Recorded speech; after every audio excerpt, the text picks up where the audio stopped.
ಅಳು ಬೆಳಗುಂದಿ ಶೂಟಿಂಗ್ ಯಾವ ರೀತಿ ಮಾಡ್ತಾ ಇದಾರೆ ನೋಡ್ತಾ ಇರಬಹುದು. ಮನೆಯಲ್ಲೇ ಈಗ ಒಂದು ಹೊಸ ಸಾಂಗ್ ರಿಲೀಸ್ ಮಾಡಿದ್ದಾರೆ. ಅದೆಲ್ಲವೂ ಕೂಡ ಮನೆಯಲ್ಲೇ ಶೂಟಿಂಗ್ ಆಗಿರೋದು. ಜೊತೆಗೆ ಮಗ ಭಗತ್ ಸಹ ಕಾಣಿಸ್ಕೊಂಡಿದ್ದಾನೆ. ಮಗನ ಜೊತೆಗೆ ಮಾಲಾಶ್ರೀ ಅವರು ಸಹ ಅದ್ಭುತವಾದಂತಹ ಸಾಂಗ್ ನಲ್ಲಿ ಮಿಂಚಿದ್ದಾರೆ. ಬಹಳನೇ ಖುಷಿ ಆಯ್ತು, ಯಾಕಂದ್ರೆ ಫಾರ್ ದ ಫಸ್ಟ್ ಟೈಮ್ ಅನ್ಬೋದು. ಸೊ ಎಲ್ಲರೂ ಕೂಡ ಮಗ ಭಗತ್ ನ ನೋಡಿ ಖುಷಿ ಪಟ್ಟಿದ್ದಾರೆ. ಭಗತ್ ಸಹ ಇದರಲ್ಲಿ ಕಾಣಿಸ್ಕೊಂಡಿದ್ದಾನೆ. ಸಖತ್ತಾಗಿ ಮಿಂಚಿರುವಂತದ್ದು ಸಾಂಗ್ ತುಂಬಾನೇ ಚೆನ್ನಾಗಿದೆ. ಮಾಲಾಶ್ರೀ ಅವರೇ ಆಡಿರೋದು, ಬಾಳು ಬೆಳಗುಂದಿ ಅವರೇ ಆಡಿರುವಂತದ್ದು, ಮತ್ತೆ ಅವರೇ ಬರ್ದಿರೋದು.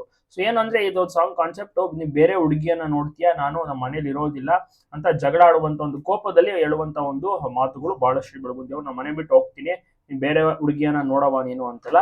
ಸೊ ಅದನ್ನ ಕನ್ವಿನ್ಸ್ ಮಾಡ್ತಾನೆ. ಯಾವ ರೀತಿ ಕನ್ವಿನ್ಸ್ ಮಾಡ್ತಾರೆ ಬಾಳು ಬೆಳಗುಂದಿ, ಮನೆ ಬಿಟ್ಟು ಹೋಗ್ಬೇಡ, ನಾನು ಆತರ ಏನು ಕೂಡ ಇಲ್ಲ, ನಾನು ನಿನ್ನ ಮಾತ್ರ ಲವ್ ಮಾಡ್ತಾ ಇರೋದು ಅಂತೆಲ್ಲ ಒಂದು ಕನ್ವಿನ್ಸ್ ಮಾಡುವಂತದ್ದು. ಆಗ ಮಾಲಾಶ್ರೀ ಅವರು ಮನೆ ಬಿಟ್ಟು ಹೋಗ್ತಾರೆ. ಆಗ ವಾಪಸ್ ಮತ್ತೆ ಮನೆಗೆ ಬಂದು ನೈಸ್ ಮಾಡ್ತಾರೆ, ಮತ್ತೆ ಇಬ್ರು ಕೂಡ ಒಂದಾಗ್ತಾರೆ. ಒಂದು ಸಾಂಗ್ ಕಾನ್ಸೆಪ್ಟ್ ತುಂಬಾ ಚೆನ್ನಾಗಿ ಮೇಕಿಂಗ್ ಎಲ್ಲವೂ ಕೂಡ ಮಾಡಿದ್ದಾರೆ. ಮನೆಯಲ್ಲಿ ಉತ್ತರ ಕನ್ನಡ ಭಾಗ ಏನ್ ಮನೆ ಇದೆ ಅವರು, ಅವ್ರ ಊರು, ಅವ್ರ ಮನೆ, ಸೊ ಅಲ್ಲೇ ಕಾನ್ಸೆಪ್ಟ್ ಮಾಡಿರುವಂತದ್ದು ಚೆನ್ನಾಗಿ ಶೂಟಿಂಗ್ ಮಾಡಿದ್ದಾರೆ. ಮಗ ಭಗತ್ ಸಹ ಇದರಲ್ಲಿ ಚೆನ್ನಾಗಿ ಏನು ಗಲಾಟೆ ಮಾಡದೆ ಅಳದೆ ಆತರನು ಕೂಡ ಶೂಟಿಂಗ್ ನಲ್ಲಿ ಬಳಸ್ಕೊಂಡು ಬಹಳಷ್ಟು ಚೆನ್ನಾಗಿ ಮಾಡಿದ್ದಾರೆ. ಎಲ್ರಿಗೂ ಕೂಡ ಖುಷಿ ಆಗಿದೆ. ನೀವು ಕೂಡ ನೋಡಿದ್ರ, ನಿಮ್ಮ ಅನಿಸಿಕೆ ಅಭಿಪ್ರಾಯವನ್ನು ತಪ್ಪದೆ ಕಮೆಂಟ್ ಮಾಡಿ. ಎಲ್ರಿಗೂ ಕೂಡ ಒಟ್ಟಾರೆ ಖುಷಿ ಆಯ್ತು. ಈ ಒಂದು ಸಾಂಗ್ ಅನ್ನ ನೋಡಿ ಸಿಕ್ಕಾಪಟ್ಟೆ ವೈರಲ್ಸ್ ಆಗಿದೆ. ತಪ್ಪದೆ ಹೇಗಿತ್ತು ಸಾಂಗ್ ಕಮೆಂಟ್ ಮಾಡೋದನ್ನ ಮರಿಬೇಡಿ.